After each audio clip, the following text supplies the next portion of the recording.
पंच महाभूत, पंच मतलब पांच, महाभूत वो होते हैं जिनकी सत्ता होती है, जिनका अस्तित्व हो, उन्हें महाभूत कहते हैं। जो कि नंबर में कितने होते हैं? 5 होते हैं। कितने होते हैं? 5 होते हैं। आइए देखते हैं। आकाश, वायु, अग्नि, जल और पृथ्वी। कौन कौन से होते हैं?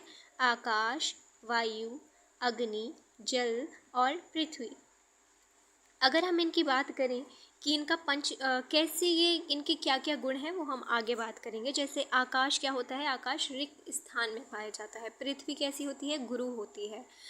ठीक है, घनत्व पैदा करती है किसी भी द्रव्य में। इसके बाद हम बात करते हैं इंद्रियों की। इंद्रियां क्या होती हैं, इनको समझते हैं।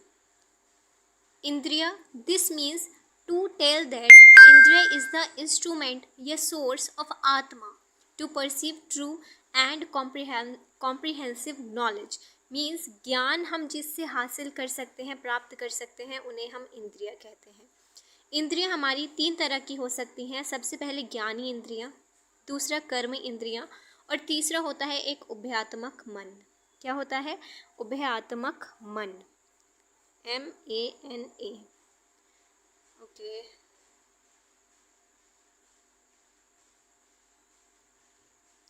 M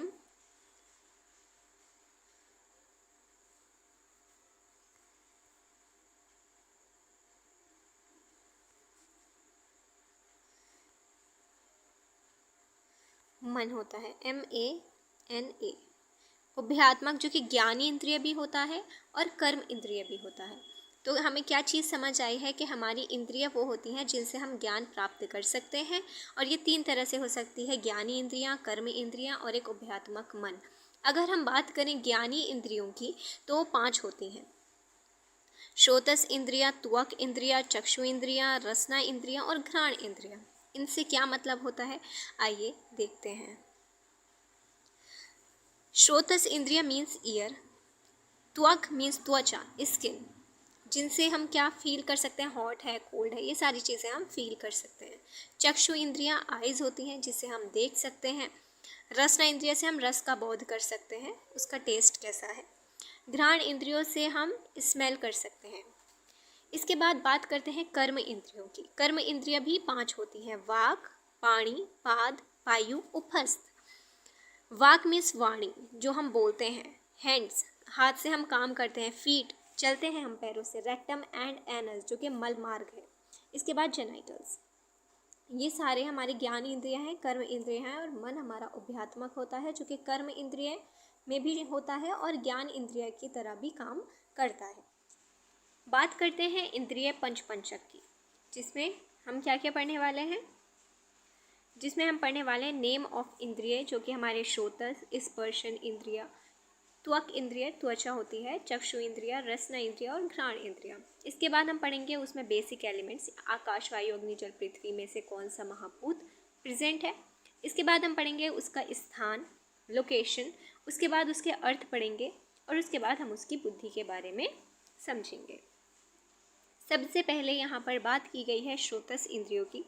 श्रोतस इंद्रियों में कौन से महाभूत की प्रधानता होती है? आकाश महाभूत की प्रधानता होती है, क्योंकि श्रोतस हमारे जो कान हैं वहाँ पर ज़्यादा खाली स्पेस है, इसी वजह से वहाँ पर आकाश महाभूत पाया जाता है, जिनकी लोकेशन क्या है? 2 ईयर्स हैं, 2 कर्ण हैं। ठीक है, इसके बाद इसके अगर हम अर्थ की बात करें, हमारे पास 5 अर्थ होते हैं, शब्द, स्पर्श, रूप, रस और गंध। अगर हम बात करें शब्द जो कि हमारे जगत में होते हैं, ठीक है, और ये हमारे कर्ण द्वारा ही, हमारे कर्ण ही इन्हें अपने इनका जो स्थान है ग्रहण करने का, वो हमारे कर्ण हैं। जो शब्द हैं हमारे जगत में, वो सारे कैसे हम सुन सकते हैं? हम उन्हें श्रोतस इंद्रियों के द्वारा ही ग्रहण कर सकते हैं, और उसके बाद हम उसे समझ पाते हैं। शब्द सिर्फ अगर हमारे कर्ण ठीक नहीं है, श्रोतस इंद्रिय हमारी सही से काम नहीं कर रही हैं, तो शब्द अगर हमारे बाह्य जगत में प्रेजेंट है भी, तो भी हम उन्हें नहीं सुन पाते हैं। क्यों? क्योंकि हमारा इंद्रियों का मन के साथ संयोग नहीं होता है। इसलिए कहा जाता है किसी भी ज्ञान को प्राप्त करने के लिए इंद्रियों का मन के साथ संयोग होना बहुत ज़रूरी है।